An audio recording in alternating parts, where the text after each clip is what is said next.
They told him he wasn't good enough, too slow, too weak, not talented enough. Every coach, every teammate, every scout shook their heads. You'll never make it. Those words burned in his mind. Every rejection, every failure felt like a wall he could never climb. But deep down, he knew one thing. He wasn't going to let them be right. Every morning before sunrise, while others slept, he was on the field, training alone. His body ached, his legs felt heavy, but he kept going.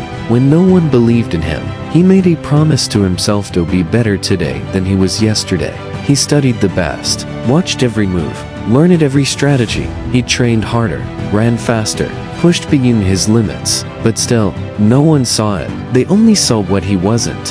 Then came the day, one last chance to prove himself. He stepped onto the field, heart pounding, fear whispering in his ear. The same voices were there. You're wasting your time, you'll never make it. But now, there was a new voices. Oh, watch me. The game started, and something was different. He wasn't just playing, was fighting.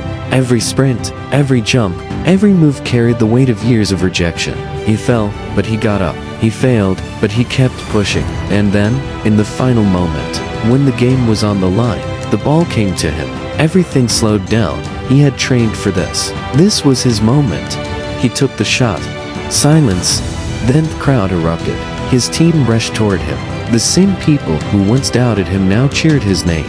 The same coaches who said you can't were now shaking his hand. But none of that mattered, because the truth was, he had already won long before this moment. The real victory wasn't the goal, the applause, or the recognition. It was the battle he fought when no one was watching. The nights he didn't quit, the mornings he showed up.